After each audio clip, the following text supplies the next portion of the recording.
Halo teman-teman, peserta Sekolah Sosial Forestry Sesore. Assalamualaikum, salam sejahtera, salam sehat buat kita semua.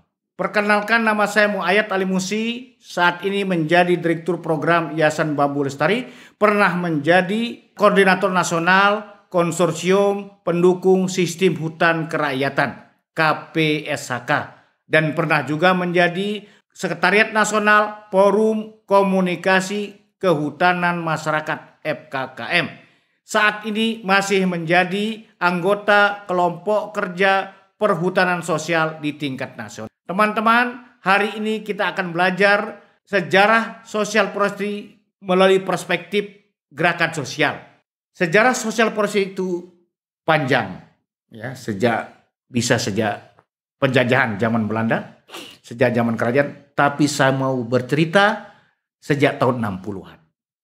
Pada tahun 60-an, hutan itu hanya dilihat sebagai kayu karena mempunyai nilai ekonomi tinggi, bisa digunakan untuk semua keperluan pembangunan, rumah, gedung sekolah, gedung pemerintah, jembatan, kapal, dan sebagainya. Sehingga kayu itu menghasilkan devisa negara, menghasilkan pendapatan buat negara untuk pembangunan. Jadi hutan dan kayu itu kemudian diatur oleh negara, ya, diatur secara hukum, ya, pengaturannya dan konsesi diberikan kepada investasi, mempengaruhi sistem hukum dan sosial masyarakat. Pembangunan dan eksploitasi alam itu mengakibatkan ketimpangan sosial, mengakibatkan ketidakadilan. Yang kaya makin kaya, yang miskin makin miskin. Hal ini mendorong gerakan mahasiswa, protes mahasiswa tahun 74 Malari dan tahun 78 dilanjutkan.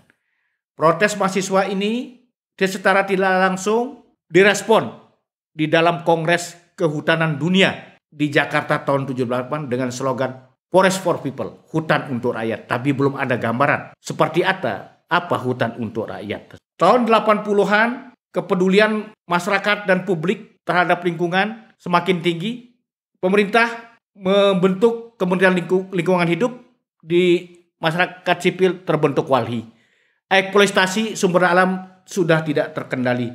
Kerusakan alam, kerusakan hutan di mana-mana dengan kegiatan HTI, ya, monokultur, kemudian perkebunan kelapa sawit dan tambang. Eksploitasi yang tinggi ini mendorong masyarakat menuntut di stopnya kegiatan eksploitasi. Dilakukan kampanye, advokasi, dan investigasi untuk menghentikan kegiatan eksploitasi hutan. Sementara dia tekanan sosial yang tinggi melahirkan program sosial forestry di Jawa. Masyarakat diberikan kesempatan menanam tanaman jangka pendek di sela-sela tanaman jati, ada padi, ada jagung. Refleksi kegiatan perhutanan sosial ini melahirkan adanya gerakan kehutanan mas, kegiatan community forestry. Gerakan community forestry ini adalah menjadikan masyarakat sebagai aktor utama, bukan hanya sebagai buruh, sebagai aktor utama yang mengelola hutan. Para aktivis melakukan riset di luar Jawa, menemukan adanya praktik-praktik kehutanan masyarakat yang berlangsung sudah cukup lama.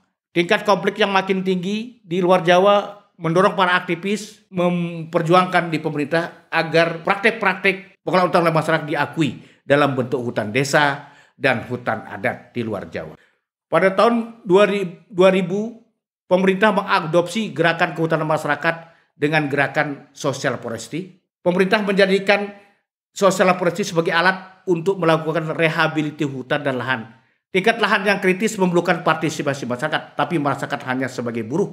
Para aktivis mendorong masyarakat bisa mengambil keputusan sendiri, bisa mengorganisasi diri di dalam melakukan pengelolaan hutan. Tetapi tidak cukup dengan begitu saja, masyarakat juga perlu perencanaan jangka panjang, perlu akses legal 35 tahun. Saya terlibat di dalam memperjuangkan masyarakat bisa mendapat akses legal, izin definitif perhutanan sosial 35 dalam skema hutan desa dan hutan kemasyarakatan. Pada tahun 2015, para aktivis banyak masuk di dalam birokrasi pemerintahan Jokowi, mendorong perhutanan sosial itu menjadi program strategis nasional, menjadi perhatian khusus Presiden Jokowi. Untuk menjamin perhutanan sosial sebagai prioritas strategi nasional, perlu alokasi lahan yang pasti buat masyarakat, tuntutannya 30% kawasan hutan menjadi luas masyarakat, tapi dalam peta indikatif perusahaan sosial yang diterbitkan oleh pemerintah ditetapkan 13,7 juta hektar dialokasikan untuk perhutanan sosial bisa diakses untuk izin perhutanan sosial. Di samping itu kita juga mendorong perhutanan sosial itu tidak bisa hanya menjadi tanggung jawab Kementerian Lingkungan Hidup dan Kehutanan, tapi juga menjadi tanggung jawab kementerian lain dan juga perlu sinkronisasi dengan daerah. Di desa itu persoalannya bukan hanya akses legal, tetapi juga persoalan pendudukan, persoalan ekonomi, pengembangan kapasitas, dan seterusnya. Nah, itu perkembangan perhutanan sosial sampai saat ini, teman-teman. Apa pelajaran yang bisa dipetik dari perkembangan perhutanan sosial saat ini? Yang pertama adalah perhutanan sosial sampai saat ini hanya berupa spot-spot, ya, berupa lokasi desa-desa. Perlu didorong dampaknya lebih luas sampai tingkat kecamatan, kabupaten, dan provinsi. Yang kedua, lesson learn-nya adalah konsistensi gerakan. Perhutanan sosial itu capaiannya sekarang 4,6 juta hektar legalitasnya, tetapi baru hanya 1% yang mencapai tahap platinum. Platinum itu maksudnya dia sudah ekspor, kalau dia wisata ada kunjungan wisatawan dalam luar negeri, tetapi masih banyak sekali yang hanya mendapat legalitas, belum ada fasilitasi pengembangan usaha, pasar modal, pengembangan produk. Nah, perlu dukungan dari teman-teman muda yang memahami teknologi untuk teknologi tepat guna dan untuk pemasaran secara digital. Tantangan yang terakhir adalah bagaimana masyarakat itu memperjuangkan nasibnya sendiri, bagaimana mereka berbagi pengalaman sesama mereka, sehingga perjuangannya itu bisa berkelanjutan, bisa konsisten, ya. Karena mereka memperjuangkan nasibnya sendiri dan kita sebagai aktivis ini berada di belakang mereka. Itu kira-kira perkembangan gerakan sosial, kemudian pelajaran yang bisa dipetik. Bagaimana tantangan ke depan perusahaan sosial menurut teman-teman muda? Bagaimana kalau kita di sekian dalam ruang kelas nanti?